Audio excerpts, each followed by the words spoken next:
Welcome to Season 2 of Go Wildly podcast.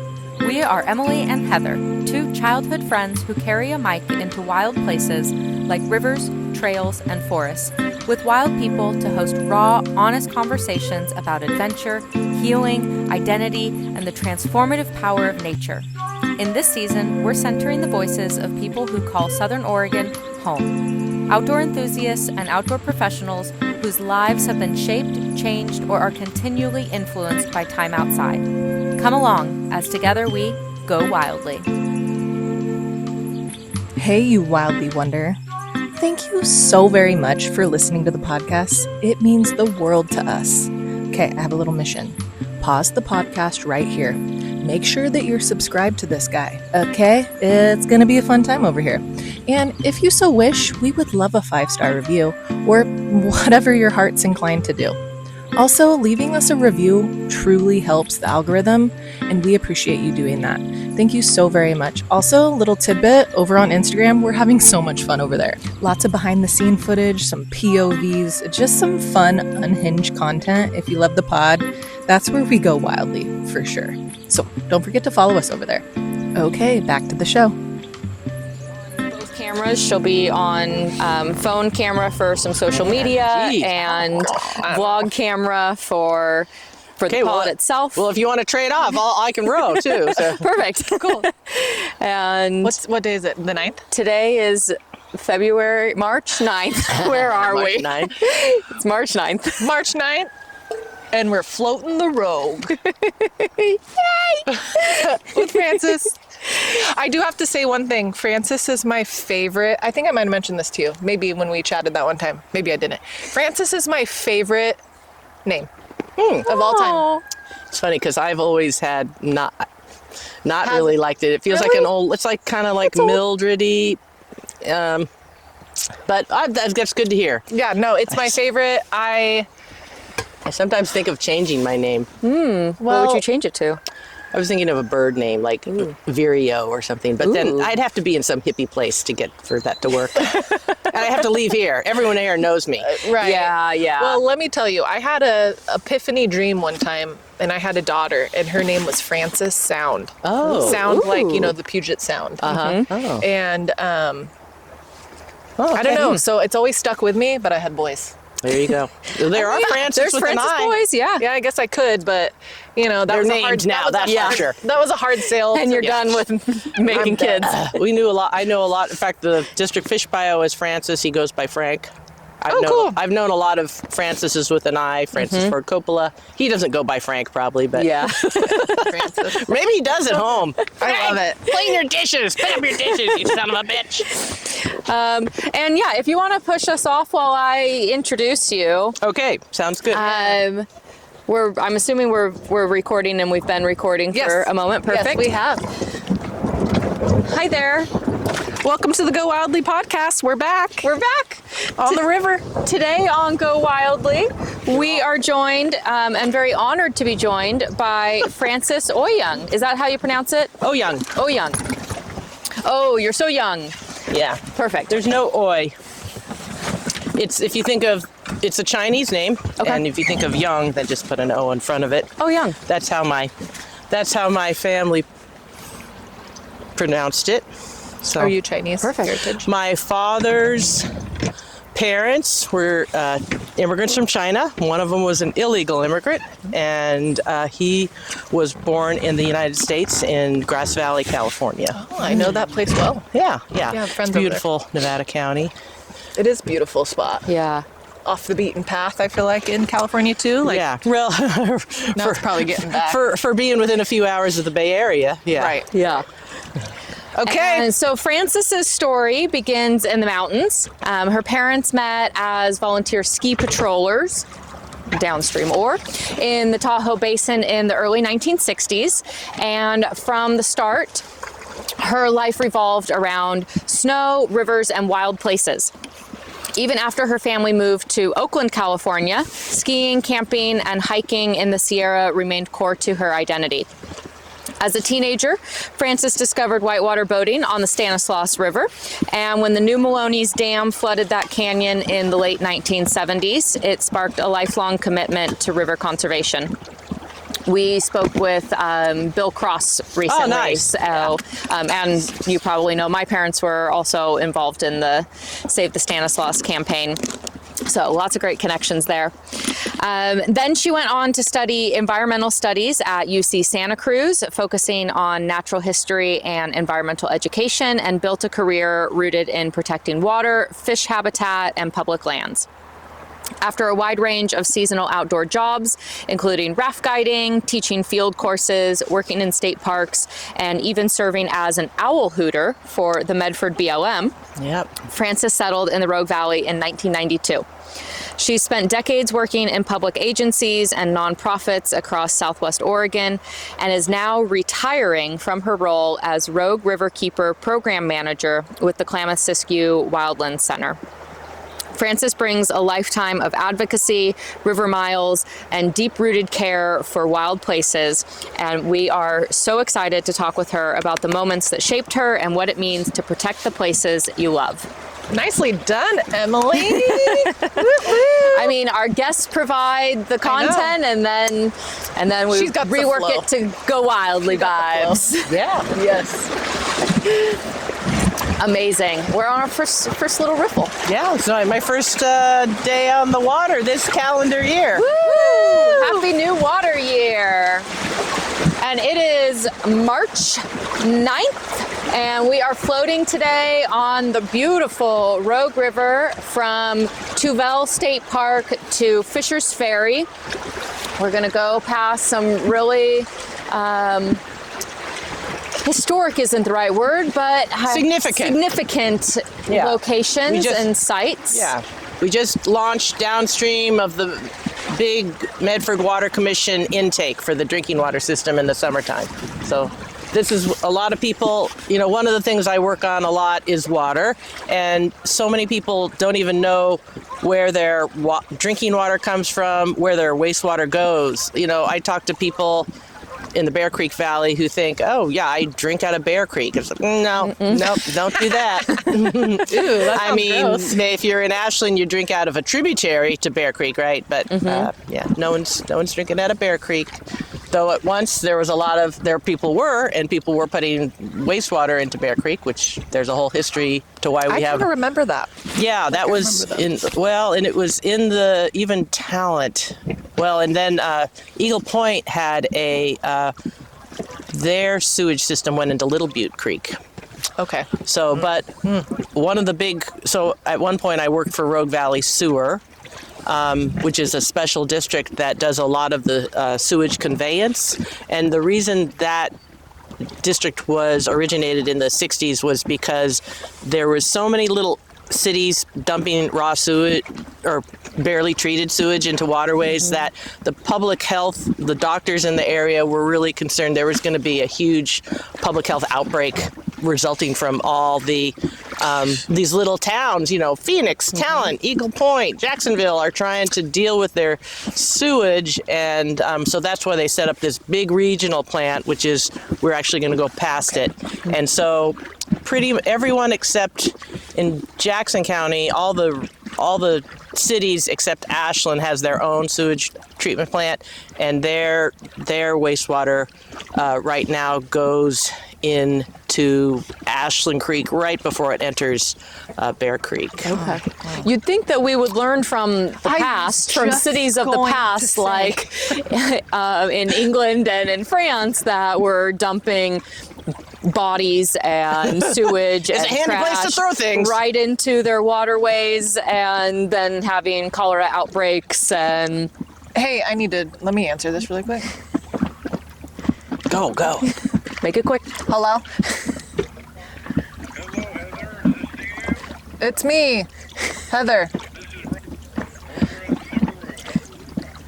Oh, hi. Hey, I gotta call you back. I'm so sorry. I can't talk right now. Thank you so much. I gotta go. Okay, bye. Well done. Who was it?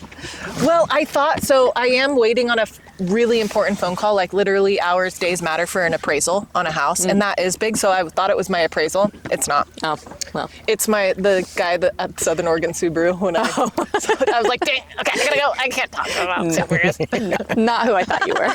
I'm so sorry. I do have that one call, but they should be emailing me, not calling it anyway. But thank you guys. Thank you, Go Wildly listeners. This is real time, unscripted work. Anyway, we all have real lives. Yes, thank you. And I was thinking the same thing to myself, but more like, you think we would find a better solution to our waste by now? Right. Like, Well, and I mean, the good news is for most wastewater treatment plant in the United States, thanks to technology and the Clean Water Act, there is a higher degree of treatment. There's requirements to, take that sewage and, treat it to a higher level. So, though there are issues, challenges with still temperature, nutrients, and things like that, and in fact, this regional plant was sued by several years ago by an outfit, Northwest Environmental Advocates, that is resulting in their requirement to do a lot of upgrades to comply with Clean Water Act regulations. And I think for the most part, what do we got here? What's happening? So this is where the regional wastewater plant discharges. So what you see there is there's a big pipe coming down. So you have, probably over 100,000, 150,000 people and their households going to a regional treatment plant. It goes through some processes, which I encourage anyone to go check that out. There's a lot of science and biology, and it's kind of like a yogurt maker. They use bacteria. Oh my God. They use bacteria to eat up the stuff. Yeah. And then they discharge it here. So what you're seeing is after their process comes out of a pipe, and they put it into the Rogue River, which granted is better than putting it into a smaller body of water. Dilution is the solution. Well, to a degree. It does. We will not deny that dilutions dilutes. But Do they treat it? Do they treat it well enough that it goes in and doesn't affect things? So that is the question, and that's what they were sued about. Okay. So what happened is the rogue fly fishers and some other folks got together and suing on the basis of environmental laws is expensive, though it's still allowed currently under the Clean Water Act. But what the discharge was doing at that time that they proved by quantifying like the moss growth, it affects the moss growth and the macroinvertebrate organisms. So they contracted a scientist to collect data and showed that down from this discharge point there are alterations to the natural system. Okay. And that is not what is supposed to happen. So, but because the way our legal system and politics and funding, it's taken like, Forever. I don't know, 15 years. Now they're the city of Medford who runs the plant, but because all the other jurisdictions put into it, we all contribute through our fees. But they will be upgrading it. But what you see, a lot of times people call me as Rogue Riverkeeper Program Manager, say, I see bubbles. and bubbles can mean a lot of things. And just by looking at bubbles, I can't tell you that it's pollution. But I could tell you right there are a lot of bubbles that came out of the wastewater treatment plant. Are those indicative of pollution? I can't tell by looking at it. It would have to be, right? So, but certainly... You can suspect, but certainly that is the discharge outfall point of the wastewater treatment plant. It is not treated to drinking water standards, right? But is it, how harmful is it? I'm not going to judge, but they there was data collected that said it had a negative impact, and that was the basis of the suit that the city of Medford lost on Clean Water Act. So And There's a the lot of treatment bird facility activity here. brings in residential and commercial water. Yep, anyone in Jackson County who is hooked up to a municipal sewage treatment plant, meaning not a septic, except for the city of Ashland, goes here. Wow. Jacksonville, all these people who are kind of quasi-rural, but they're not on a septic, they're going here. And so the city of Medford runs the facility. Rogue Valley Sewer, for the most part, runs the pipes, which is, just getting... That's a big system. It is a big system. And Gold Hill actually just will be joining because they... so we are upstream of Gold Hill. Some people don't always know where we are in geography. So they will have to pump their wastewater up here. Okay. But they had their own sewage treatment plant for many years that the tiny city of Gold Hill ran itself. Wow. And that's hard. I mean, you've been on a city council of a small city, to have the funds, the expertise, the staff, the tax institutional base. knowledge, the tax base to run that effectively. So for many years, the city of Gold Hill ran it very poorly. They then contracted to Rogue Valley Sewer, who were sewer wastewater management professionals. They ran it, and their assessment after running it a few years is like, you're going to need to either totally upgrade this facility or hook into the regional plant. And so that happened. The Gold Hill people had to agree to do that. Like, we will pay what we need to. We will become a part of the special district. But they did because they weighed it. Of course. What are we going to do here? Are we going to just have a crappy wastewater plant, or are we going to join the one that with the rest of them? And it's basic economics in that when you start pooling the resources, you can get better stuff. So Totally. And wastewater, sewer treatment, that includes anything that's coming through the drain from a home. Toilet, sink, dishwasher, washing machine. Yes. But not the things that come off of the landscape. So a lot of times when people are walking on pavement on a street, you see a gutter and a drain, and it's called a sewer drain, and you see it in a parking lot. In some places, like big old cities like Portland, a lot of those will or used to go right to the same system that the toilets were flushing going to. Those are called combined sewer systems. We're so modern here, we actually have ours separate, which is good because when you have a big rain event, that's why in Portland they had huge called combined sewer overflows. They would blow it into the Willamette. We are overrun. And even the city of Grants Pass. So one of my issues is that the city of Grants Pass, they are very challenged by different aspects of their infrastructure. When they get a big rain event, every once in a while it's like, we can handle it. It's gone into the river, untreated. And hallelujah, it's usually when there's a big flow, so there's dilution, but I think everyone will agree, including the Public Works Department at Grants Pass, they do not really want to be putting raw sewage into the river. And that's to me something that I talk to them. I talked to the public about, like these guys we just met at the boat ramp. He's like, I wish they would change the river path to do here. Like, okay, that'll cost money. Yeah. And that'll be some decisions and some policy and politics. And so while, everyone wants to drink clean water, it's like, okay, well, that doesn't come for free, and there's impacts that are happening. So anyways. Yeah. You can tell that I'm really into this topic. Well, how did that become a thing? So- How did you become so passionate about water and clean water? So when you have the where did I meet the outdoors? You said in my intro, I've been in the outdoors all my life. My parents went backpacking for their honeymoon, right? Cool. In like Sick. 1963. Those are my kind of people. And so so that's just always been the case. And They took you along for all the not on the honeymoon, but oh yeah, but no, along in some sense. yes, I did. My first backpacking trip was with them when I was, I think, 14. They waited, 14. Okay. My Yeah. brother was 12. We could carry our own stuff. Yeah. But so I moved here in '92 to be I had been a transient outdoor seasonal worker, kind of dirtbag for a while, a couple of years, and I moved here to work as a hooter.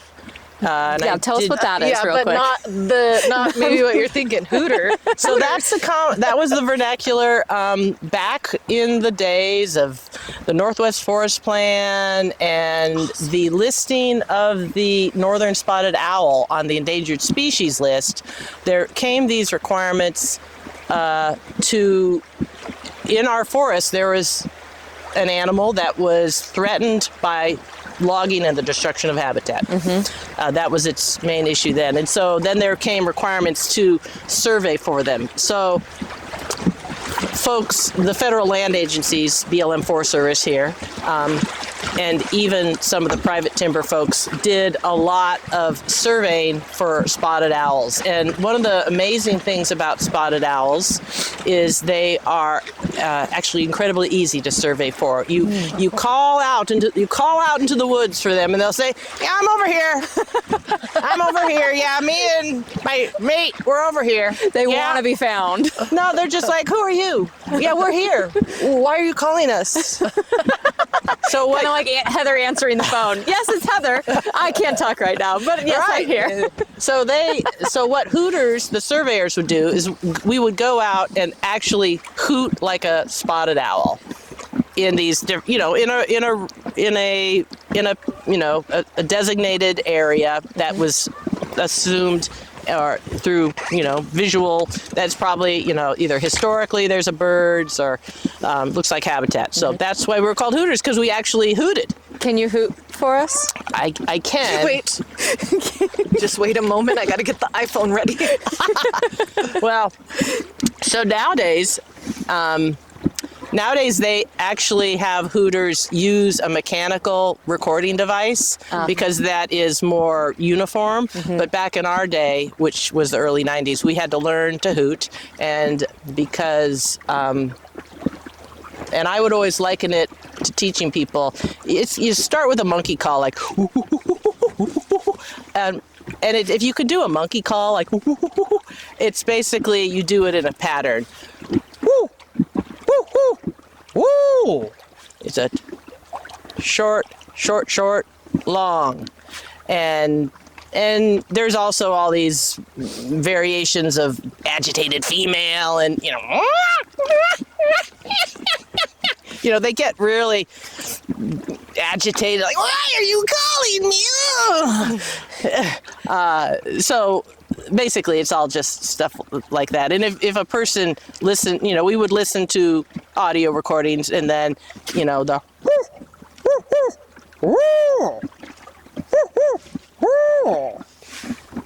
that's basically it. That's so cool. It is. I'm going to practice that because I will have you know, I won an animal sounds contest when I was 9 years old for my monkey sound. You're just a step away.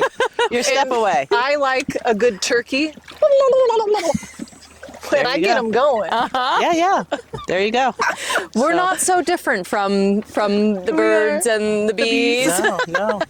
And if you talk about my history, then that was actually my entry was birds. So I did, when I was in like 3rd or 4th grade, I did like the science fair, like backyard bird survey at my bird feeder and, reports on animals, let's do a bird, and then in like 7th grade, I was homeschooled and with a lot of other birders. So we did a lot of birders. It was a bunch of, some of the compatriots in the homeschool were handsome teenage boys who were all birders. And they were also skateboarders. So they had this amazing combo of very cool, the early skateboarding days, and then reading Peterson Bird Guide and discussing clutch sizes, habitat. Skatebirders. Skateboarders. That kind of goes on the topic we were chatting about on the way over. It's like, so people, every single person, 7 billion on the planet, plus, every individual, you can't put anybody in a box. Everybody has their own individual box, like their interests and their hobbies. That's and their good. beliefs and values and all the things. And I love it. It's so cool. There are so many boxes. We're waffles. All these compartments made up of one delicious thing, and all these different things that we can be within more that. syrup in. Yeah. Ooh, some good maple syrup. Yum. That's so fascinating. Wow. Yeah. So birds, how I started, and then and birds, have a lot of people are interested. That's why there's stores like Birds Unlimited how do you stay in business selling bird seed? Good people like birds. They like to bring birds in, and Birds are like a gateway drug to the outdoors. yeah, they're everywhere. There's a funny book there's a kind of, it's like dumb birds, but it's like, those suckers are everywhere. You can't get away from them. And next thing you know, you're figuring out, oh, that's that one. They got weird names like Bushed It. Pushed it. A booby. Yeah. And they're in cities, they're everywhere. Wildland, they can be that dose of nature anywhere, and they're very informative of what is happening environmentally. Very, yep. And that's when you talk about, I know that your podcast is a lot about engaging people in the outdoors, and that is one of the things I feel is critically important. Why I got, I chose a degree in environmental studies, because even though, politics and, social things, that'd be good. But we all, in a bipartisan human way, have a connection to the natural world, even if it's out on the golf course. Right. There's birds out there. And there's something about being outdoors that I believe for every human has a certain appeal. They don't want to be out there in the rain, and maybe they don't want to get dirty, but there's a certain, this is a beautiful day. Outside. That's the gateway. It's a beautiful day, I could just be in a closet staring at my screen. Let's get outside. So Yes. yeah, so getting people out is important. So when getting into water, part of water for me, I wanted to live here. So a lot of you do talk about is Southern Oregon. It is hard to find a job here. My dream job was to be a naturalist, right? To get people outside and talk about birds and plants. You can't find a job here. Being a naturalist. I mean, maybe if you're working for the Park Service at Crater Lake, and it would be seasonal or something like that. So one of the things, it was kind of an industry. First, the hooter industry. There was a lot of people employed surveying for spotted owls. And after that, what happened, a lot of employment based on protecting salmon. So when Governor Kitzhaber was, the first time he was governor, he developed the Oregon Plan for Salmon and Watersheds, which legislated, pots of money would to go to a new agency called the Oregon Watershed Enhancement Board, which still exists. And the creation of these things called watershed councils, which were legislated, designated. And so there was just a lot of employment on water, watersheds, fish, and so my first job in water was coordinating a volunteer water quality monitoring program for the Little Butte and the Upper Rogue watershed councils. And I was a contractor. I was still kind of a dirtbag, and then I was piecing together kind of seasonal work. Like I worked at an outdoor shop in Ashland, and then I'd hoot in the summer kind of thing. And then I started getting this other contract to do basically volunteer monitoring with a little science thrown in. And so then I started working for watershed councils. And I work for the Medford Water Commission. They have a huge watershed, right? That this drinking water that most of the drinking water people drink in Medford Water Commission system, which is again, everybody except Ashland, who's on municipal water, it comes from a huge spring system, Big Butte Springs. So that's a cool place to work. And then I worked for the Watershed Council, and so that's kind of how I got into water, because it was, I might have, there was jobs for the federal agencies, but a lot of those, they were very timber related. I didn't necessarily want to work on facilitating that process. And otherwise, I didn't have a special. I couldn't work as a hydrologist. I wasn't specialized enough to work as a botanist. I did some contracts for the feds to do I did bird surveys and things like that. But employment is a big driver, and that's. Has it gotten better? I don't know. So I just, because I'm retiring, I flew my own job, right? And we're actually hiring this week. And I was shocked at how many highly qualified people of various kinds with various backgrounds, one of whom you even interviewed on the pod. Oh. And I thought, oh man, these people are so skilled, educated, backgrounds of various kinds, that it was very hard to choose. But because my job is a mix of a lot of things, it's like it doesn't really help to be full-on science or hydrology, because there's so much just volunteer management and campaign policy, relationship outreach. building. And so events, and networking, and a lot of what I do is just because I've lived here for 30-something years. I that guy, know how to call this person. Yeah, our kids went to high school together. I know that person for sure. So small and region. which is one of the great things about Southern Oregon, and you you all didn't leave, and there's a reason, and there's a lot of reasons people come here and stay, and it is an amazing, people ask me when I retire, so you're going to go somewhere? It's like, why would I leave this place? This is one of the greatest places certainly in the United States to be, in my view, for what I like to do, and also because I know people, right? Community. The community for me, having been here so long, and I'm sociable, and I remember, oh yeah, I've met you before. It's just amazing. It's community. Yeah, and I'm not going to replicate that anywhere at this point in my life. Hard. Yeah, community is hard to build. Oh yeah, it's hard, but it has its different. Some of it's easy. You can get tied in pretty quickly to a group, but to make the deeper connection, is to really have a solid bond with your community, in a sense that that takes years. Right. It's a time thing. Yeah, and it definitely took me years, and I spent a period of time raising kids too, so I have that connection to people. But anytime people are doing activities together, whether it's kid things or outdoor things, and the boating water community here is very tight. You can just meet the guys we met at the boat launch. You meet those people, they are friendly, they want to talk, they want to engage in the thing they love. And and I also like to ski, and so skiers are the same way. And you probably find that in the bike community too. Yeah. It's so you that's one reason, another aspect of the pod. It's people of the that enjoy the outdoor hobbies and stuff, they flock together too. And that's a beautiful thing. And to be able to have a spot, a hub where I know I can find a bike community here because there is one.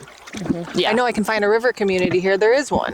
Yeah, in fact, I had a lot of people connected to Rogue Valley Mountain Bike applying for my job, where a lot of, there's a lot of very applicable crossover, but in terms of the nuts and bolts of what do you know about water, I'm not sure that was demonstrated to me but in terms of networking or community or various things, nonprofit experience. Yeah, that was good. But yeah, I think it's still hard. There's a lot of people out there, and I knew a lot of the people who were applying for my job, and some of them. That's got to be hard. Some, you're like, oh, I love you, but I have to say no. I know. There's some of them. I'm like, oh no, you're applying. I'm gonna have to reject you because I know you so well and you're fantastic, but not for this job. And I'd like to just say to those people, and you hope they're just applying for the practice to keep their job skills. I know recent. some people weren't because they even would say it. They reach out, yeah. and say, Yeah.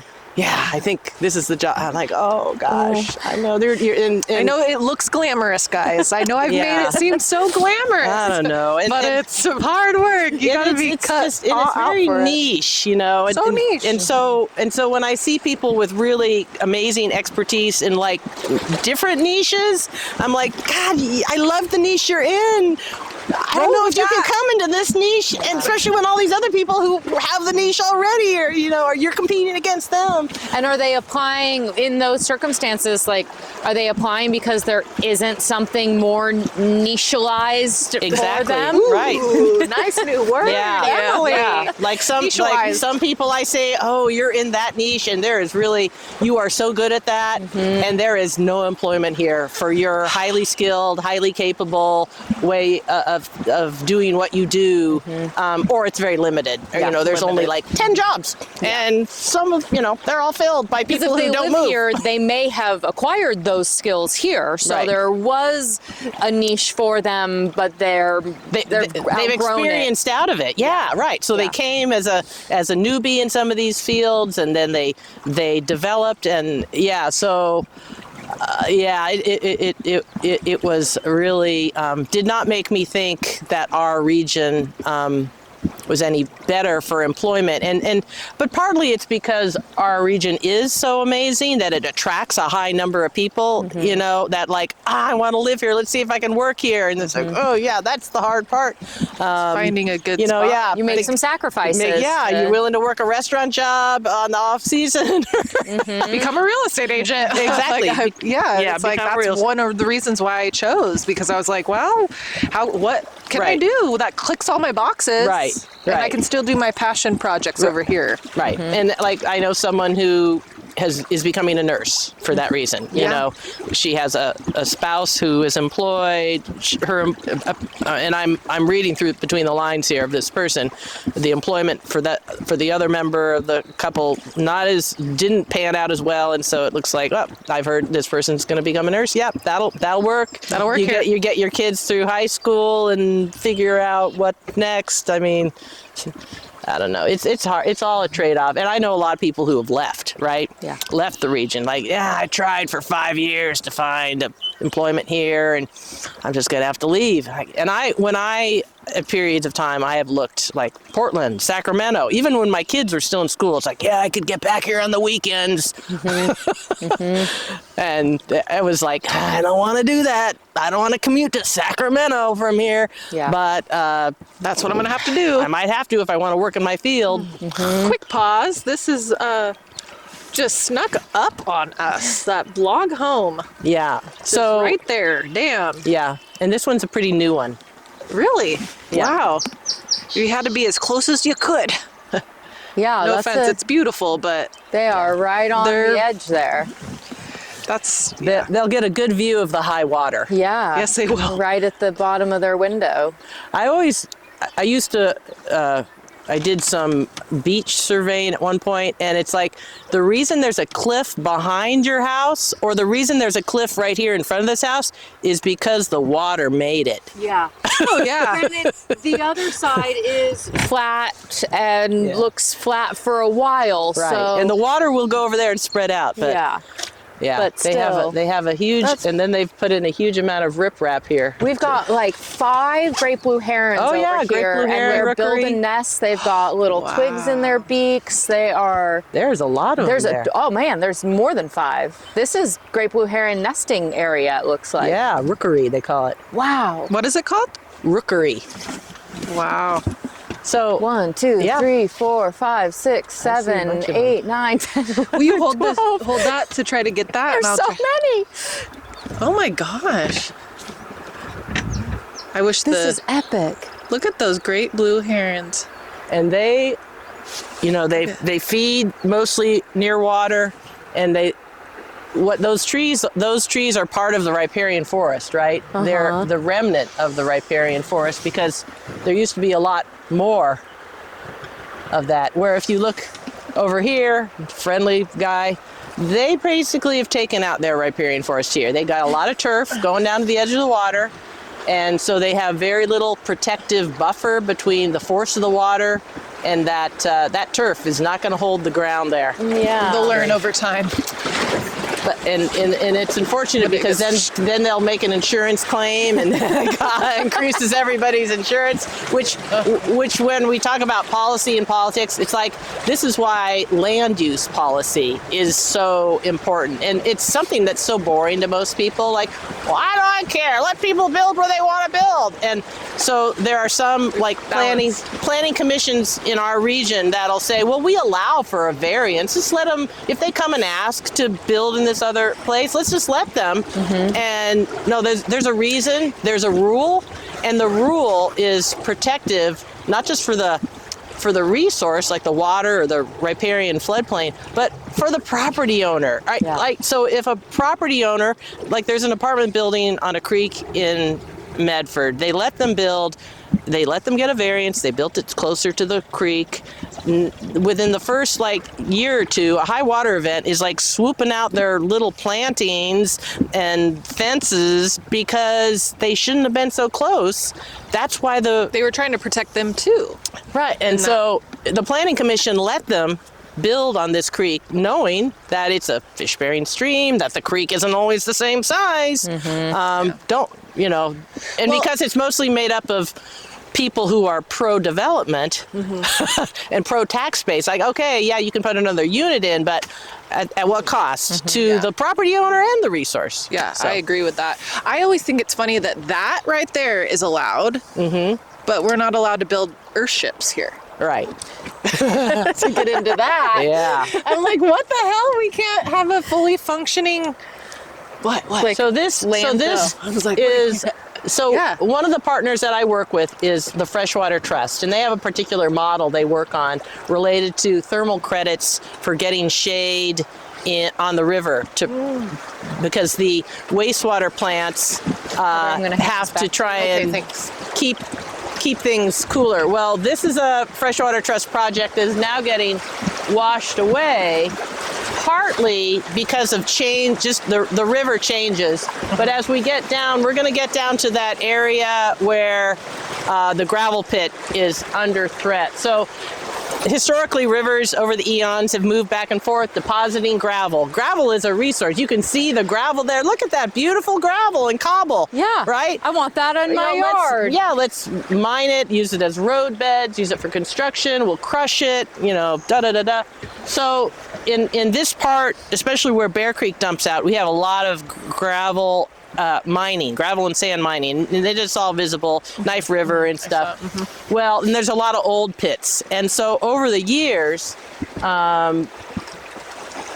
in the 97 flood, the big event, which is what that guy at the boat ramp was talking about, one gravel pit was captured in the 97 flood. And what that did is that as we go around the bend here, it completely changed the channel.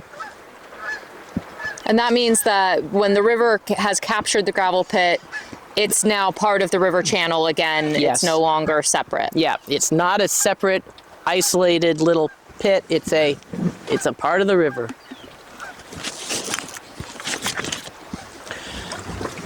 And right here, spot to look for agates. The river is starting. It's cutting in. It's moving river left, right? And the problem here is there is there's an aggregate pit on the left that is now very close to becoming part of the river. And what also is the problem there is because our native fish require this aggregate to make spawning beds, if the aggregate isn't there, the right size cobble in the right places, it doesn't matter how beautiful the water is, they can't spawn. That's one of the things I talk about, like for Ashland Creek through Lithia Park. They have their drinking water reservoir there, which will never go away. But they have steelhead coming up Ashland Creek, which is cold and clean. But because, and you can see it when you take a walk in Lithia Park, it's just like the creek is just a boulder field, right? Mm-hmm. There is like hardly any spawning there, but they're trying.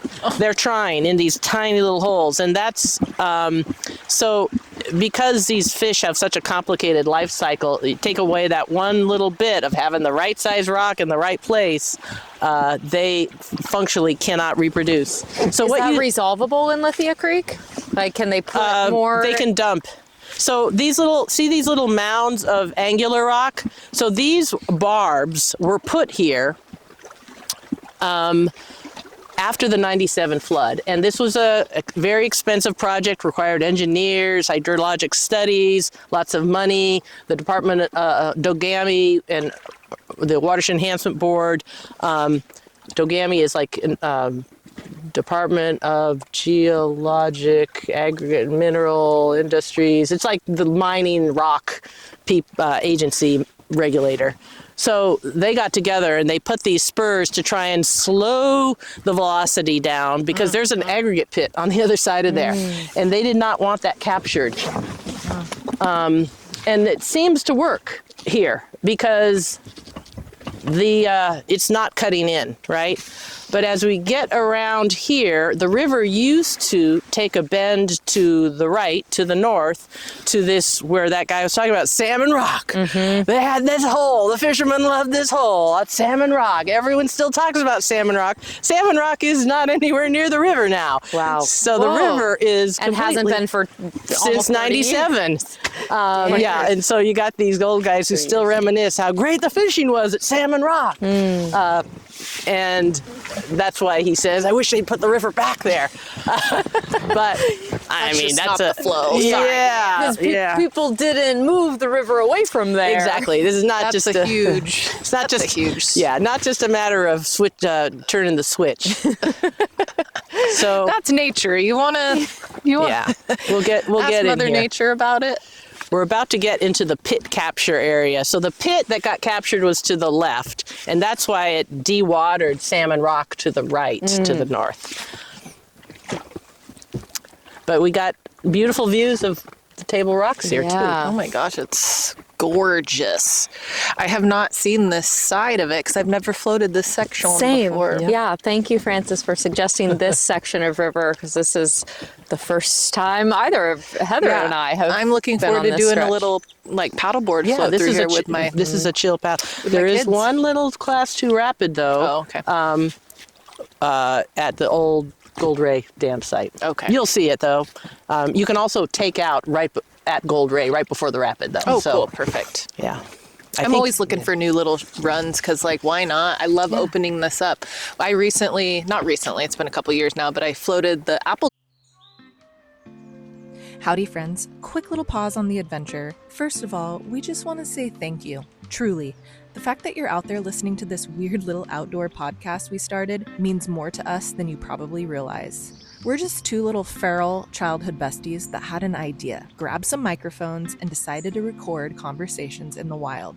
And somehow you showed up for it. Thank you. So if this podcast has ever made you laugh, taught you something, or kept you company on a drive, a hike, or a day at the river, we have one small favor to ask you. Give the show a follow, tap the stars, and leave a review if you can. And also, here's a little fun exercise. Think of the first person who popped in your head while listening to this episode. Because let's be honest, everyone on podcasts reminds somebody of somebody, or somebody you know that'll enjoy this podcast. Send this episode to them. That's honestly the best way this little wildly podcast grows. All right, thanks for being here with us. Now let's go wildly together.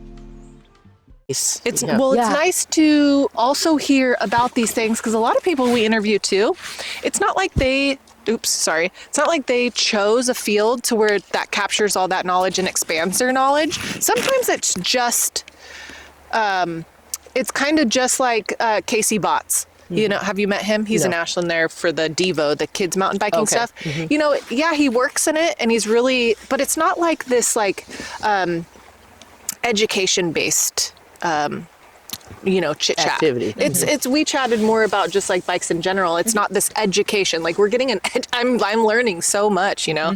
What was I saying right before Applegate. we cut? So a couple of years ago I floated the Applegate, like paddleboarded it just from Fish Hatchery to the bridge there. what is it? The The 199. bridge. And Emily hasn't. And I was like, oh my gosh. I've never floated the Applegate. I felt like I We was are in in a couple weeks, though. Good. Yeah, I felt like I was in a whole different state. Yeah. And I was like, oh, I've been floating this section of the Rogue for so long that like my palate is becoming expanded. And Yeah. I'm like I'm becoming more in love with this region because I'm finding new things. There are so many niches, and that's Yeah. one of the great things. Like, one of the things when I did owl and biological field work, I was up a lot of these weird creeks. And there are some like West Fork Evans Creek, beautiful. These and just all the different forks and the tributaries. In some ways, they're more approachable. Like this is so big and massive, right? And barrier to entry. yeah, it's a barrier to entry. It's imposing, and that's and you said at one point on the pod, and I've heard this too. There's a lot of people who grew up here, live here, do not engage at all with the river, and because it is intimidating. And if you don't have a boat, it's really, what do? You just come to the edge and don't get into the current because You never know. Yeah. There's a lot of fear around it. Right. Too, And which is healthy. There is a good healthy fear, but also some people don't have enough. That's why we have drownings. Why did you go in after your dog? Don't do that. I know that story. And that was really there are many reasons why we started this podcast and many intentions behind it. One of them being that we've grown up here all our lives, and there's so much to this area that we've never seen, that we don't know about, and people we don't know, to learn. niches We want to learn about it ourselves. We want to be exposed to places we've never seen in our own backyard, and come to know our home even more. And the people that, like I said, like the niches of everybody that enjoys the outdoors. Everybody does it. Everybody recreates in a little bit of a different way. Yeah. Some of it's the same. Some of it's a little different. Secret spots, secret quote with quotations Or favorite. or favorite. Yeah. And it's like, tell me more. I want to hear more about it. Yeah. The who, what, when, where, why. Yeah. I love which channel should I take here? Right. So it's I usually tend that away, but everything's changing. I think it'll all get you there. So It all goes downstream. So we see some more of these barbs that were constructed, but then over here is where the gravel pit was, right? Okay. So if you go this way, so it's the river's digging river left, and that's what's kind of going to consume this gravel, right? And so Salmon Rock was over there, and the river used to go over there, kind of at the foot of Table Rock, and now it's this kind of, like I was saying, it's like, wow, what's going on here? Because it was this big gravel pit got sucked in, and now you'd have all these multiple channels, which I think at this level, either of these would work. And with an IK, you could go over there. Yeah. You can explore. But yeah. And so as the river is cutting in and taking more of that mineral or material, I should say, and then that's just harmful to the spawning of the salmon. Well, or what is the impact? I like to tell people that erosion in and of itself is a natural process and not bad or evil or detrimental. But unless you're living somewhere where your home's gonna go washing into the river. Exactly. Where and when erosion is happening, what's being moved. Like now, you see this over here, like that.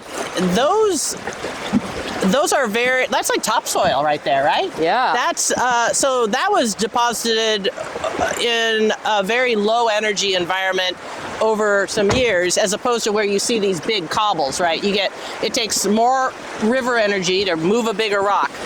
So And those cobbles are what make salmon spawn, cobbles and gravel is what makes salmon spawning. So if you didn't have any erosion, like in Ashland Creek, where you really don't have erosion between the reservoir and then the Parks Department says, well, we don't want to have erosion, that's going to take our trail out, right? So then that's why they have so little gravel. So here we are at Rogue Discovery Park. Wait, hold on a minute. Hold the phone. You can pull into the Yeti if you want, I think. So this is This looks so much bigger on their promo videos. well, they call it out. They've got a party, guys. I'm sorry. I mean, there's no feature. There's no feature in the water right now to change the perspective. I guess this also. maybe turns into a little bit of a swimming hole, it seems. And then, so they also have a big gravel pit over here full of water that they use for recreation. They have like a floating dock on it and things like that. So, yes, these people have a website. You can find all about what they do here. But it's coincidentally also, so that bank that you saw that was getting eroded, I believe that is the bank that is being cut away. That is about to get into a giant aggregate pit. What do they need to do to help? Well, it's going to cost a lot of money. So they need to move the river. So they basically need to and that's private property. So this is private property, but this person has been notified and is working with agencies. ODFW paid for a study about this particular thing. Okay. Because when that pit gets captured, it's going to swallow a lot, decades worth of gravel. So because it's almost like probably a 60-foot pit. It's acres. It's acres. Wow. Big. So what happens is the river's like, oh, okay, I'm just gonna dump my aggregate, my gravel in here, and it will be the downstream will be deprived of gravel.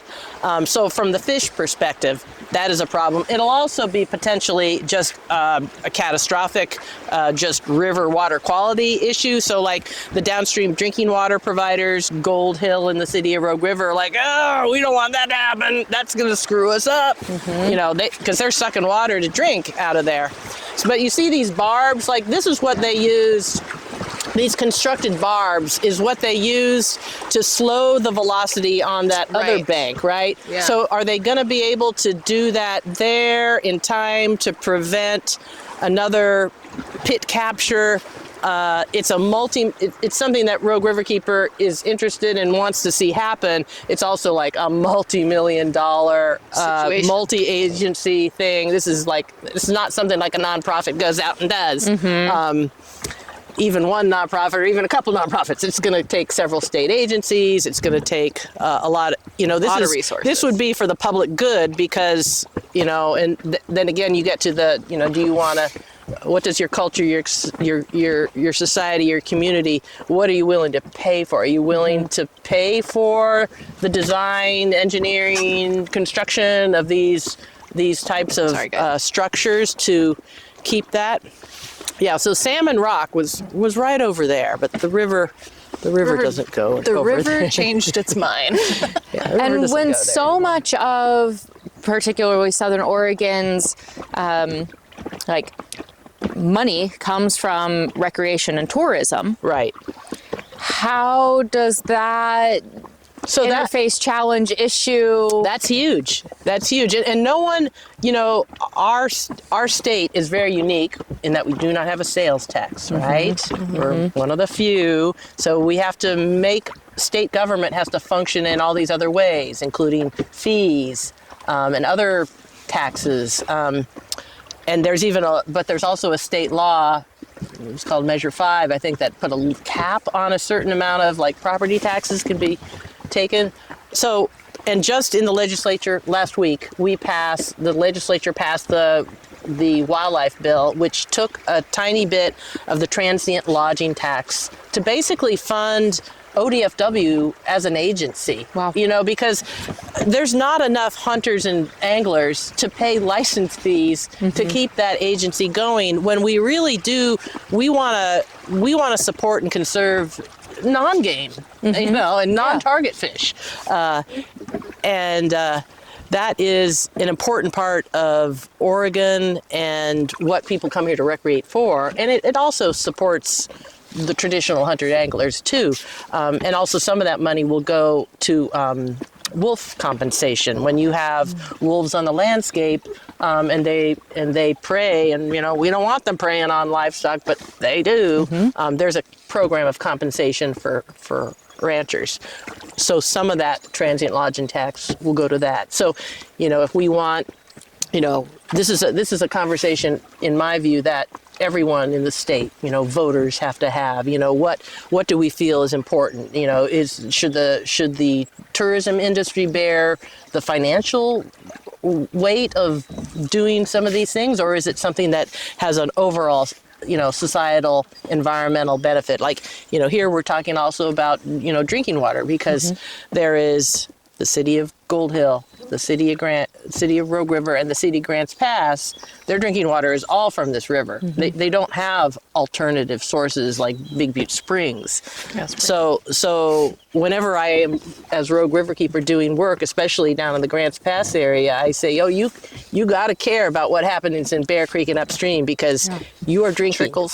You are drinking out of this river. And so if there's bad stuff happening upstream, you don't want that as a part of your drinking water. So, you want the whole, if you're lower in the watershed, you definitely, I would think, want to support the regulations that protect water quality, and to people to take action, and those regulations to be enforced. So, I feel like it's just a lack of like marketed education around the subjects. Yeah, and it's really boring. Like when I worked at Rogue Valley Sewer, I would talk about that a lot, because I was in the field. I worked in the stormwater division, and I was out in towns a lot, and people would say things like, "Oh, I want to see what my tax dollars are doing. I'm wearing my safety vest." I'm like, "Oh, these aren't taxes. These are fees. Do you live here in Talent, Phoenix?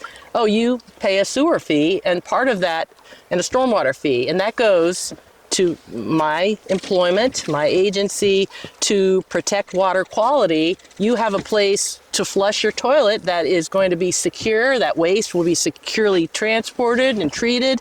The stormwater off this town will be safely conveyed, and hopefully will not convey pollutants to the nearby creek." So people like, I don't want to pay for that. Like, really? You don't want to pay for clean water? Let's tell you what it means when you don't pay. Yeah. Exactly. You want to poop in a bucket and deal with it yourself, and that's going to be illegal. Yeah. So deal with it yourself. You're probably going to then go dump it in a waterway. Yeah. What do? Because you have no other resource for it, and we're going to still be in this problem. So, well, I think totally. It's like, I mean, just today was so informative of how this whole thing works.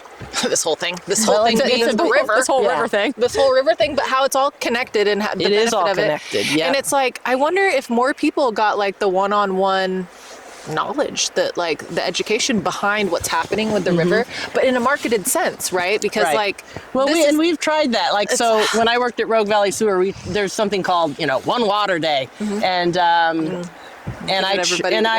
did in my job there, that my supervisor, we did a whole day where we had tours of the wastewater plant, that should be a requirement. And drinking water plants in Grants Pass and up here. So we did that together, but then it was hard to get the other agencies to back that, because like when I worked at Rogue Valley Sewer, and the district manager will recognize that he's an engineer. He's a trained engineer. He's not a trained communicator or educator. Right.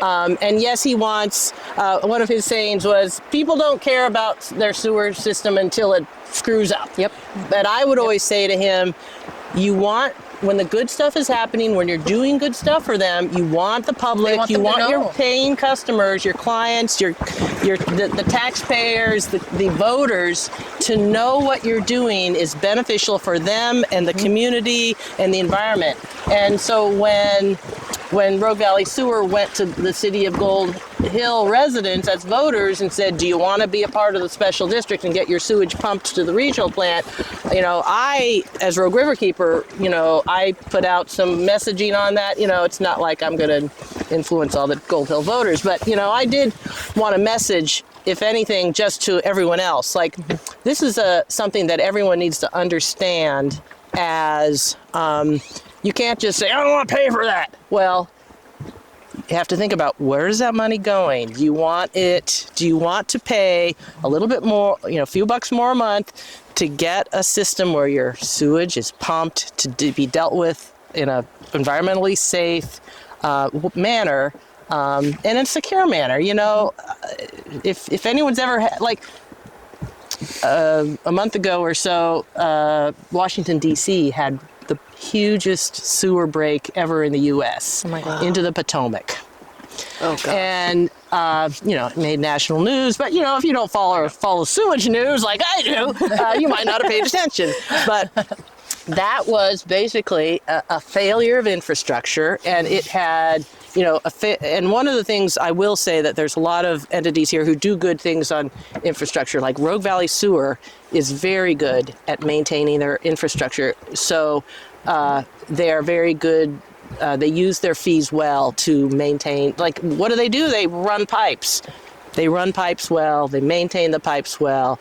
What happened in D.C. was a function partly of a failure of infrastructure.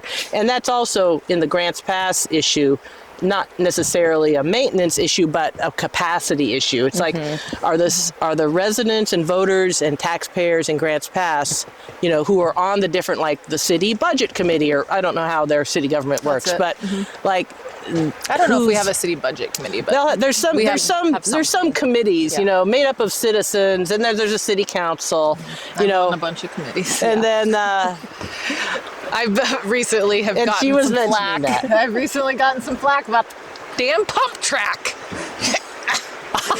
Because it cost too much, or kids are there yelling? No. Yeah. Oh, you want to get into it? No. I stay on course. Yeah.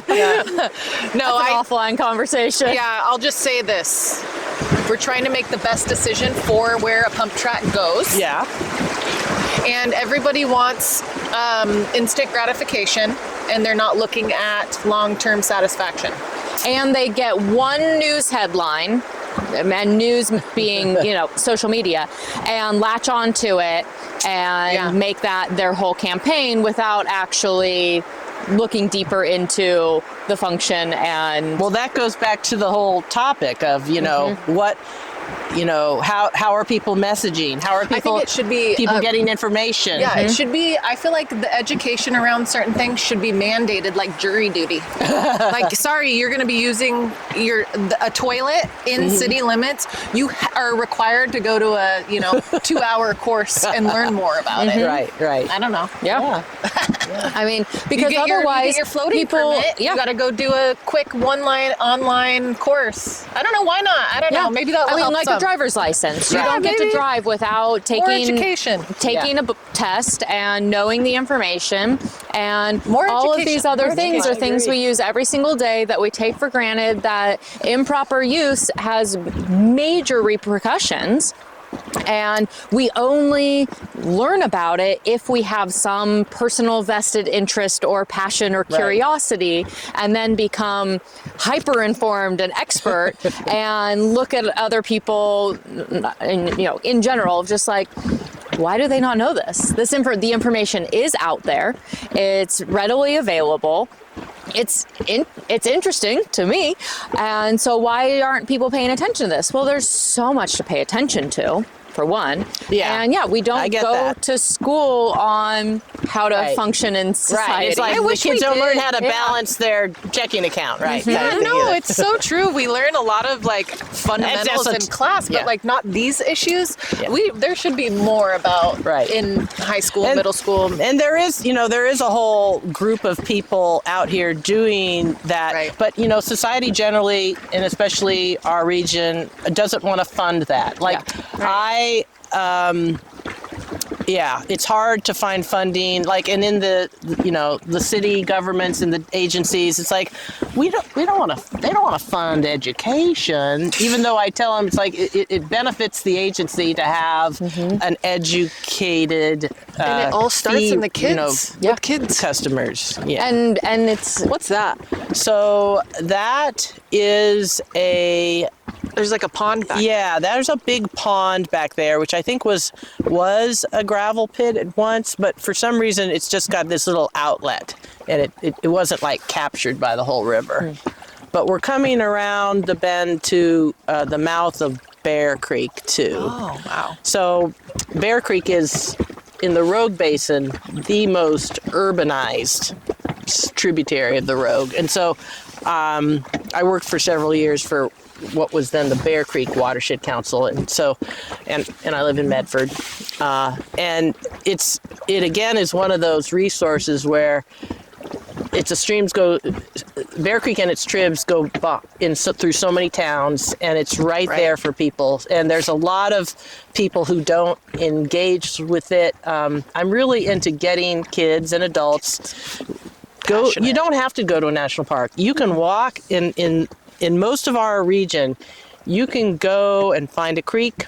You can find public lands very easily. And it doesn't even have to be a trail or anything fancy, There's a lot. There's a lot there. And that's why when I work on water quality, like Rogue Riverkeeper, we do sampling in the summer for bacteria and water contact safety. Cool. And Talent, the city of Talent has Wagner Creek running through it. And there are upstream sources adding bacteria. They sometimes exceed. And one person at a recent meeting said, well, why do we care about Talent? It's not like they have recreation sites there like Lithia Park. I said, well, it goes through the town. It goes through, and you'll know, there's all those little parks that you can have a 3-year-old walking in the creek. And dogs. It's a point of access to the natural world. There we go. And Little Butte Creek in Eagle Point is the same. Little Butte Creek goes right through the town of Eagle Point. There are several parks that go right to the creek. Right. And if there's low water, it is a very child-friendly, other than the high bacteria. And that's exactly why it's important, especially in Talent and Eagle Point, is because they don't have Lithia Park. And so that is where where they're going to the residents are recreating. Yeah, and one of the things I always like to push is like recreate with the natural world where you are. Yeah, absolutely. Yeah. When my kids were, they attended Phoenix Elementary, and I had the opportunity. I would do lunchtime gardening, and there was a little old garden, and it wasn't much of a garden, but kids saw dirt and plants and bugs and roly-polies and earthworms, and kids love that. And there was kids there, I'd be like, they'd point to a tulip and say, what's that called? And I can't remember when I didn't know what a tulip was, right? I've always known. Right. And so first flower I remember remembering. Yeah, and so there were kids who had so little engagement with the natural world, that wasn't even something, and that's a tulip. It comes from a bulb, and they only bloom in the spring, and blah, blah, blah. Like maybe they eat fruits and vegetables, but it comes to them wrapped in plastic. Yeah, so, getting people to engage with the natural world, and it's a gateway thing, where they are. You don't have to have expensive gear. You don't have to have special skills. You don't have to go a long way. And that's one of the great things about our region is that, it's right out your back door. Right. And especially, and there is so much fear and lack of understanding. Like on one of the pods, you're talking about fear of wild animals. It's like that. That is like minuscule. The least. Yeah, But now there's also all these other fears of strangers. Like my kids went to a school. They had a classmate who wasn't allowed to leave her front porch. And one time she came to my house, and the kids were going to go in the backyard. I said, it's been raining. Why don't you, visiting child, why don't you put on these boots so you don't get too muddy? And she's like, mud? What's mud? Mud? It was like a totally foreign idea that mud? What is that? And what is it going to do to me? And okay, I'll put those boots on. Yeah. Wow. And so to me, my kids, they were digging mud holes and, in the backyard and climbing the shrubberies. And, I raised my kids, of course, differently. But I would see these other kids who had like so little experience with a tulip or mud or a honeybee. And that's like, we gotta break that. Yeah, Break it's that like, yeah. cycle. And I mean, I love it that people do all these great things around here, but yeah, you don't need a $1,000 bicycle. You know, yeah. Sorry about that. I mean, that's fun, but you got to start them. They got to start just before that. go outside. Yeah, just go touch outside. grass. Yeah, exactly. Yeah. So here's the mouth of Bear Creek. And, Bear Creek there are Chinook, there are coho, there are steelhead that go up Bear Creek to spawn. And so in one of my favorite things to do with Rogue Riverkeeper is in the fall spawning season, like to take people to Pine Street right near the Pilot gas station and stand there between the Pilot truck stop and the interstate and look at, there are Chinook spawning salmon. What a juxtaposition. And one of the Right. people I brought is now mayor of Central Point. I Wow. brought her that a few years ago, and she's like, oh my goodness, I've lived here. She was on the city council at the time. Now she's mayor. I'm like, I can't believe I'm seeing that. I'm like, yeah. I mean, that's why I want to bring you here, especially. These things exist, and they are right here. These are not exotic. Oh, is this guy landing something? Yeah, it's not far off. No. It's happening right next to us. Yep. Some fishermen in the wild.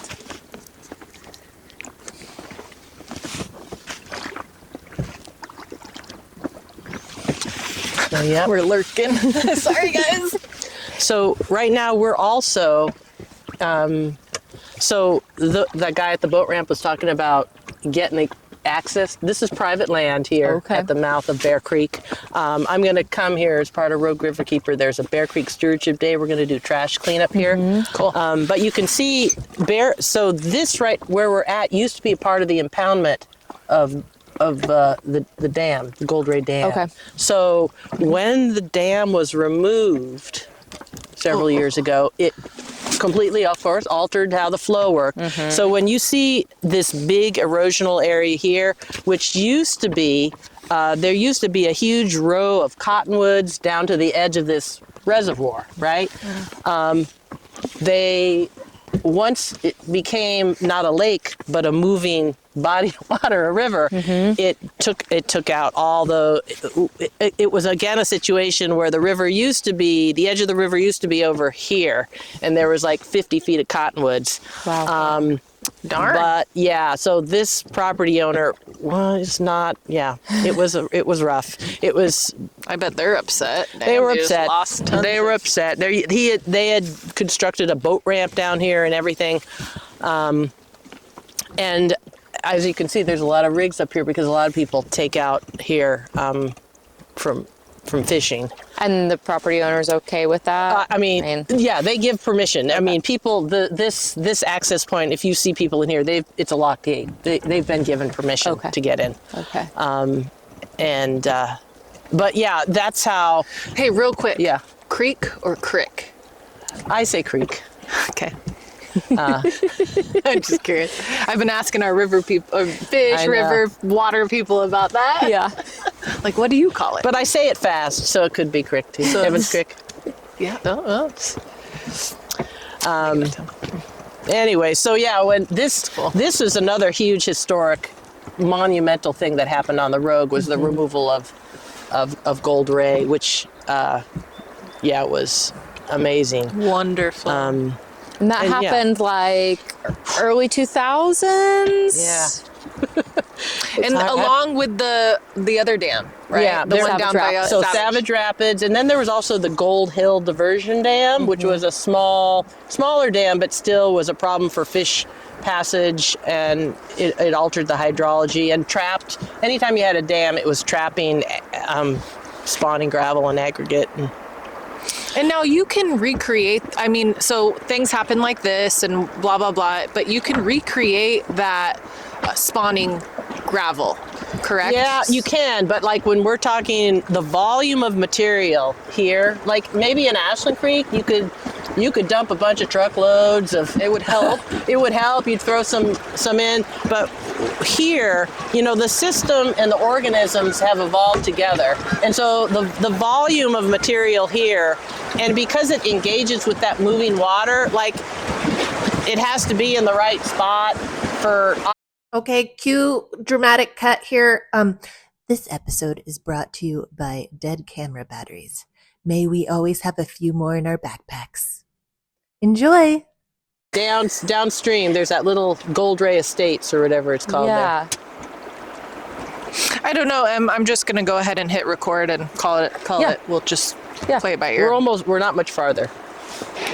Cool. I don't know where we left off because our memory card needed to be switched, y'all. We filled those bad boys up. That's good. We got stuff. So, but we were talking about if we can potentially, can there be gravel put in to help the, just help the spawning? Yeah. It's still unnatural, and it has to be really hyper specific. Right. And then you get into, are we gonna, prop up natural systems? How is everything we do a matter of just delaying extinction? Mm-hmm. We discussed that at KS Wild. There's one of the topics is barred owls and the impact on spotteds. Is if barred owls, which got themselves here on their own, the Fish and Wildlife Service is now trying to shoot them and lethally control them in places. Is this just a matter of But is that slowing just the a natural extinction? process? I mean, It's like the river we changing. didn't, humans didn't bring them over here. They did it themselves. But did they travel because humans encroached on their habitat? They did. So we were a part of it. And then, we have to decide how much are we going to What's this? expand. Sorry, this, is that a mountain? What is that? That's like part of Table Rock almost. Right? That's like another little butte thing. It's another little butte thing, but I don't think. Is it rock? It is. There's a little basaltic cap. I don't know. I can't tell if I'm still seeing Table Rock or if it's separate. I think it's separate. I mean, I think that's it's lower separate. Table Rock. Yeah. But And then there's another little bit of basalt there. Gosh, I would have loved to have been like, I don't know.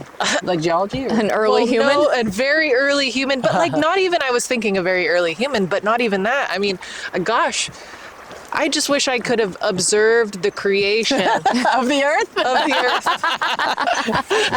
Truly, like I'm just like, I wonder what was going on here. That's the thing. So you can, I guess AI can recreate it. Well, or you can look at the clues. Like you can see, like on these beds over here, you see the top layer is very fine particles. So that was a very slow moving environment that deposited over how many thousands of years, that thick layer. And that's why we're such a good agricultural area. We've had this slow deposition of this great topsoil, but then right underneath it, you have like a cobble layer. So that was a fast environment.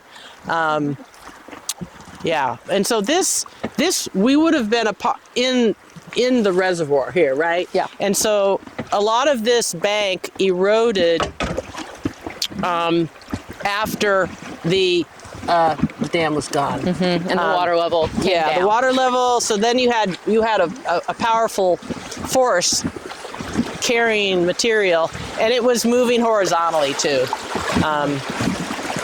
But a lot of this over here is owned by the county, and that was actually the big kind of decision to remove Gold Ray Dam, was that the county had been gifted it. Like it had been used at one point for power generation until like the 70s, and then it was defunct. And then the Pacific Power, whoever said, "Hey, county, you want this dam with a lake?" And they're like, "Oh, sure, we'll take that."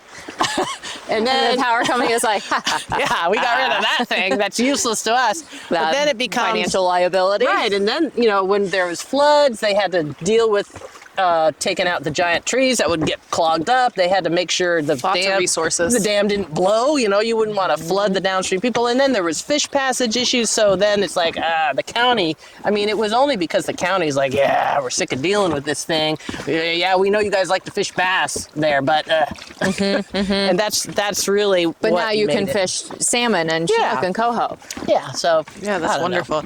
Do you have a story that really, like, your most pivotal moment in the outdoors that kind of changed the trajectory? Do you recall one? You can share. I just, having always been out enjoying the outdoors, it just was always important to me.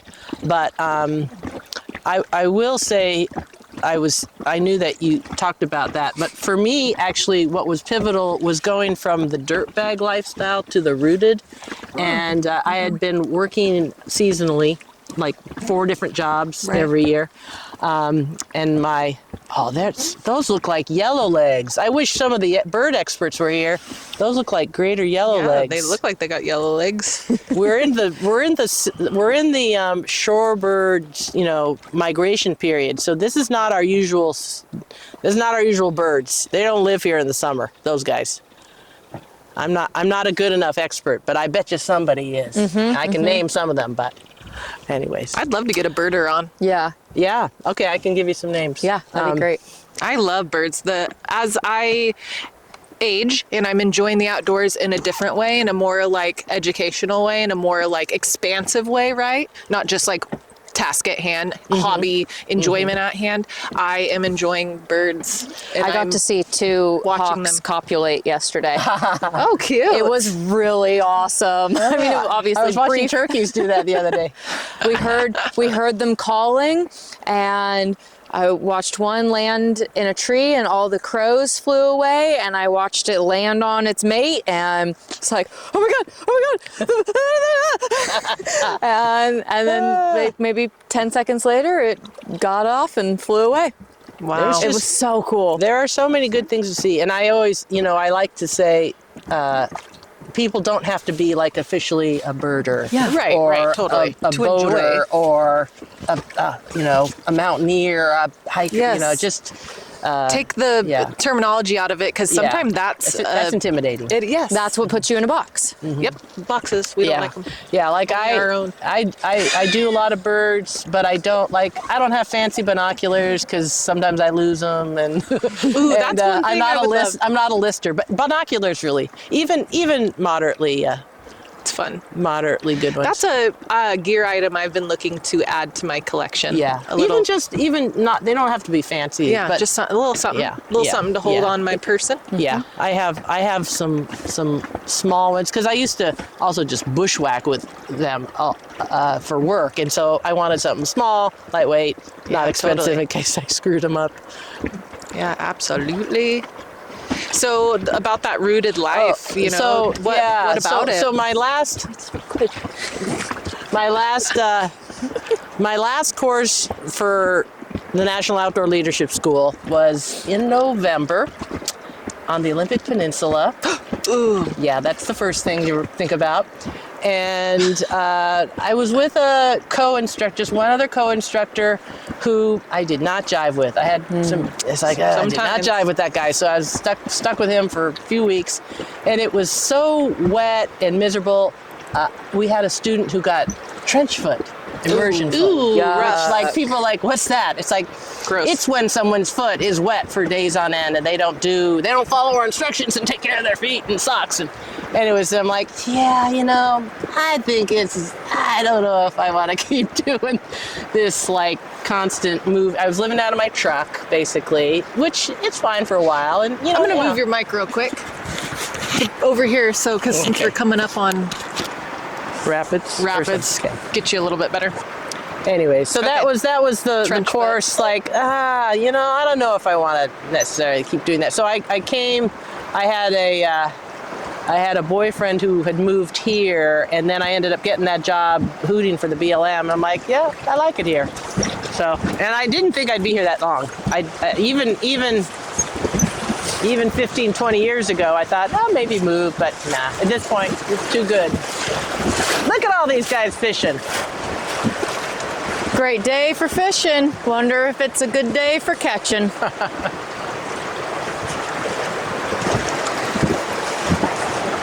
They're probably like, we're on video. Oh my gosh.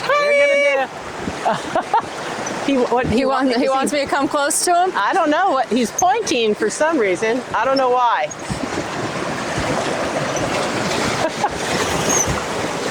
Telling me where the channel is? Hi. How's it going?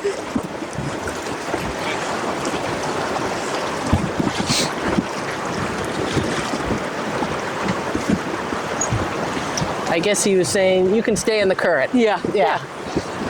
I'll take that. So we're getting down to the Gold Ray Dam site. So when there was a dam, this was under 25, 30 feet of water.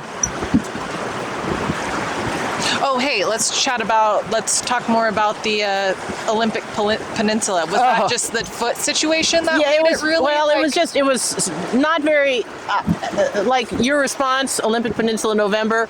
Who goes backpacking there in November? That's rough. Yeah, that would be a rough trip. It's like they just needed, it was a semester course. They needed to go somewhere kind of near Seattle. It's like, that's just a sucky kind of attitude. It's like, it's just wet. You know, everything's wrapped in plastic. You open it up, if it's not raining, it's like saturated fog and everything's just damp all the time. Absolutely. Which is why the student got trench foot. And it's like, how did you guys take care of that? You have to constantly maintain, like you hike all day with your wet socks on your shoulders to dry them off with your body heat. When you go to sleep, you switch off socks, you put your socks on your body and dry them off during your sleeping. I mean, you're just constantly changing your socks, drying your socks with body heat. And which is also kind of moist in a way, like it's hard. It'll be completely dry. Yeah. So, anyways, and even is this the level 2?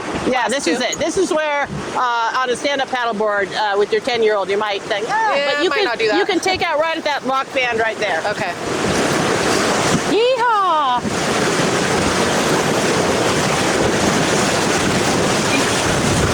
I mean, you could just sit on the sup and paddle yourself through. It's a clear channel. Yeah. So we just went through that. That's where the dam was. I should have got that on video, but I got it on the big video. Yeah. That's fun. Yeah. A little drop. I think I got it on the big video. There's basically, you can't even see anything left. There's this little shack was a part of the powerhouse infrastructure. There's like a couple little things left. But this is Jackson County, so it's public access here. I've hiked here and then ended up with a horrendous case of poison oak. There is poison. Yeah, no wonder you haven't the suggested pictures that I showed on Casey Botts' interview are from the poison oak that I got from this location. Dang. Yep. Dang. Yeah, so that is why I have not. I'm trying to orient myself to this area. I've never been this through road here, there's a train track there, and then there's a road. You can drive this road all the way to Nugget and Powerhouse and come up at River Road. In Gold Hill. The wooden bridge there. That's where you come out. Okay. And it's not paved, but yeah. And then there's also those boat ramps before, you don't have to run Nugget or Powerhouse too. There's those BLM boat ramps down there. Does that little rapid get a little bit more spicy in the summer? Or is it pretty much that? It's pretty much just a little wavy thing. I mean, there's a couple rocks you don't want to necessarily hit, but there's always a pretty clear path through there. Just curious, because I usually put my 10-year-old in a tube with a bottom, one of those Sotar. We have a Sotar tube that has a mesh bottom and stuff, and I put him on, I strap him with a rope with the tube, and then I go. You tie him into the tube? Tie him, yeah. I was losing my thought. My words are hard. I don't know. You could try it first with an IK or just sit on top of the. It's but yeah, it's a. Ooh, what's that little cave? That's where I would hide out if I was homeless. Train infrastructure, but there's actually this is granite down here, which is a very funny little pocket of granite, which it makes it kind of a fun place. In the summer, there's a lot of people come hang out here and go swimming and stuff because it's fun to hang out on these rocks. I'm always looking for new good spots. Yeah. There's not, a lot of the places, there's not a lot of good swimming holes because there's always so much current, but or people fishing. Yeah, but it's nice. It's easy. Okay, are we still in the Puget Sound? No, that was the It was just really memorable. Yeah, that was like made me decide. I don't want to keep doing this, but I don't want to keep doing the nomadic type. Yeah, the nomadic. Dirtbag life. It was amazing. I did amazing things. All those things you read in my bio. I had amazing experiences. North Rim of the Grand Canyon, amazing places in California, Santa Cruz Island and the Channel Islands. Have you ever been in a life-threatening situation where you had? I try to avoid those. Well, of course, but injury or. I've never had a significant injury. That's good. I'm one of these people I like to backcountry ski, tour, but I don't carry an avalanche transceiver, and people are like, "Oh, you don't do that." I'm like, I just don't go those places. Like, you're staying safe. Yeah, like if I have to use really crazy swiftwater rescue skills, I shouldn't be there. I don't want to be there. I appreciated Nicole teaching that, but it's like if I have to use that kind of skill, or like if I have to use my avalanche transceiver, man, I shouldn't have been there. And it's not worth it to me to have the experience. And you have kids and even before I just was Type 1 fun. I enjoy. I used to rock climb. And I don't call myself a climber, but I like to be up. I like to be out. I don't climb hard stuff. I hated being like, shoot. Like, I don't want to have that kind of fear. I don't find that pleasant. You don't recreate for the adrenaline. No. Not an but I did enjoy being either. up and being at the eye level of hawks and seeing, I used to climb in Tuolumne Meadows and go to the top of Cathedral Peak. Those are just incredible places. And the climbing is not hard, but to be up there and then moving on beautiful granite, it's just special. Yeah, special. But it doesn't have to be like. Yeah, you don't have to be like nail biting situations to enjoy the outdoors. Whatever. I forgot. I don't even remember the lingo for But some people go over. Oh yeah, I was so. I'm like, okay, whatever. Pitted. Exactly. I guess that'd be surfing, but yeah, it's like I don't need to do that. Just enjoying. Yeah. Strolling. Yeah. Experiencing leisure outside. Hello. Those are some nice places. Yeah. Yeah, this is the Gold Ray Meadows. Estate or something. Oh, yeah. Estates, something, yeah. Okay. This is when I went hiking at that spot. It was still when I was cleaning houses, and I was like, oh, I should drop business cards off for all of these people, because... Yeah. Not a bad idea. They can afford a cleaner. That's a big clean, though. You might need a couple hands. Yeah, that would be... I bet you there's just a couple older people living there. True, not much. Just wipe down some surfaces. Do the floors. But yeah, I love this polished rock over here. Yeah. Ooh, yeah. Great place to lizard out. Yeah, good lizard rock. Great place to bleed out. What? Have you seen that TikTok? To what out? TikTok? Like, this is it's just somebody that's what happens when you get your femoral artery cut. That's what I'm saying. No, there's a trend of a video where people are just filming themselves laying on a rock, next to the river or whatever, and they're like, this would be a great bleed out spot. Oh, okay. And you're like, huh? Interesting. But it's funny. I've laughed. That's good. Lots of laughs on that. We're laughing about it now. I don't know. Just way to take it morbid. Yeah. Great. But yeah, I've had a lot of great experiences. But no, I've not. I've been out when there's lightning. That's probably. Ooh, I get scared. I definitely I'm not into lightning. And even sometimes when it's I've even been where it's blue sky and then the lightning strikes not too far. Anyways. You're in the Grand Canyon. I don't even like to be outside when we're having a lightning. Near Saguaro National Park. I'm like, the thunderstorm left. And then it was blue sky. And then all of a sudden, bam, like, oh, whoa. Yeah, no thanks. I'm not into it. I don't know. Otherwise, I try and avoid. And I've had, a little bit of epic-y thing. I used to, leading groups when I've been, it like snowed then rain, and we were kind of in this kind of low area, and like I'm running around at 3 a.m. trying to make hot and what he does. And he retired a couple of years ago, but he's a hardcore bird guy, very involved. He's been the conservation chair for Rogue Valley Audubon for ages and ages, super engaged in conservation work. Cool. But yeah, he is he's the one. Yeah, he's important. And he now in retirement, he gets to travel all over, and he gets hired by really highfalutin naturalist outings to go to exotic places and That's be fun. a birder. Perfect. Yeah, that sounds great. Well, we are pulling up to our takeout, so we'll ask our wrap-up questions and then close things out. So we want to know, what is a favorite piece of outdoor gear or equipment that you tend to always have with you? Yeah, functional footwear Ooh, that's a good one. for whatever the activity is. Amazing. And a piece of advice for your younger self?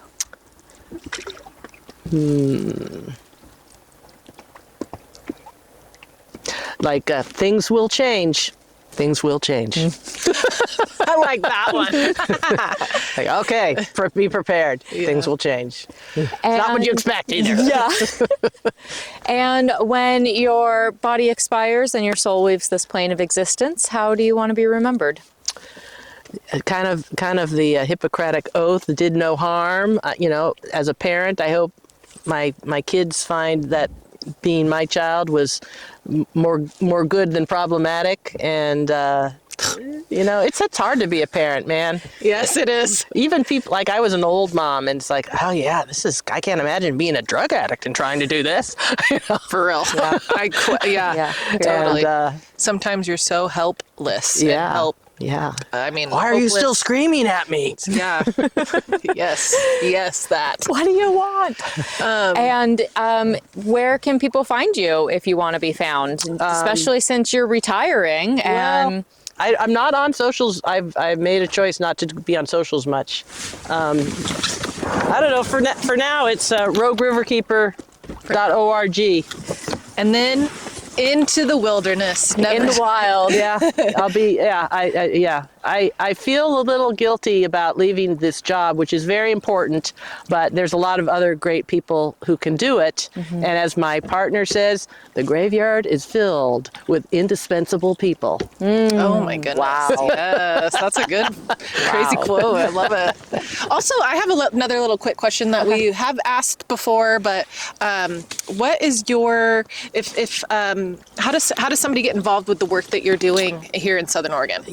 Just start showing up to things. There's one of the things, and so I started working in water because that's where the work was, but that's still where the activities are. And there's all these different niche aspects of it, whether it's on the ground restoration work, or what Rogue Riverkeeper does is we are very involved in advocacy. Like, I don't spend a lot of time planting riparian trees, but if we don't enforce and advocate for regulations and planning and rules to protect those, they're gone. You can. I've seen lots of riparian projects that then get mowed down 5 or 10 years later because the city doesn't actually have a policy to really maintain that shade. So one of the things is there also maybe not enough voices that show up at city council that says, yeah, we actually do want you to have a plan to do this. We don't want our entire park system to be sports fields, right? We want some natural areas.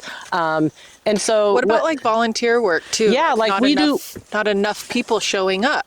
Yeah, a lot of times people say they want to do stuff, but like a lot of our volunteer work is not that glamorous. Like it's picking up trash. Like I get it. It's not that fun, But that's part of part of the stewardship and part of the engagement. person. And, even all the other social things that have to do with Community building, environmental advocacy. Like people a lot of times will say, why is there trash in Bear Creek? It's the unhoused. It's the homeless people. Well, we can engage also in how do we build a community where people become housed, right? And that is actually an environmental issue as well as a social issue.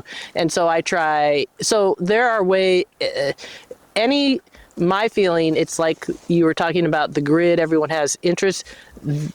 Anyone who has an interest, there is a place that someone can insert themselves and be a part of a community. In a community in some way. And yes, they probably won't get paid to do it, but speaking up and, finding out the other people who do these things. That was the other thing about people who applied for my job. Some of them did great things, but they didn't necessarily do the pieces that would help. They weren't showing up in the areas that would be a part of benefiting this job, right? They're showing up in other areas, other nonprofits or something, which is good. But, And we need that. We need that. We need people to be engaged. Engagement. Yeah. I heard Gabe Howe the screens, that's a problem. Get out of the screens. And see that all of these issues do overlap. Oh yeah. There isn't one issue, one dilemma isn't isolated to one environment or one group of people. It affects all of us. We're all sharing this place together. Yes. Intertanglement. It's interdisciplinary. Yes. That was the university program I went to, and that was one of the biggest things. When I got a degree in environmental studies, we learned so many different things that and how it all relates. So yeah. It's people and planet all together. Yeah. We are one of the beings living here. Yeah. And we're all making decisions and doing different actions, and it doesn't happen in a vacuum. No. All right. Amazing. Well, thank you, Frances. Thank you. Thank you so much. All right. I appreciate you letting me gab. Love that. We love a good gab. Yep, we do. Love gab. An honor and a pleasure. Honor and pleasure. Thank you so much for everything. If you're listening to this, give us a review. Go on there and give us some stars. Give us a comment. Share it with your friends. Watch us on YouTube. Do all the things, please. Okay. Have a nice day. Thank you. That's a wrap on this episode of Go Wildly. From the bottom of our backpacks, thank you for listening. We know you enjoyed the show, so tap follow, tell a friend or two, and leave a quick review if you can. It makes a real difference. Your support allows Go Wildly to reach new listeners and bring more outdoor stories to the mic. Until next time, go wildly and go outside.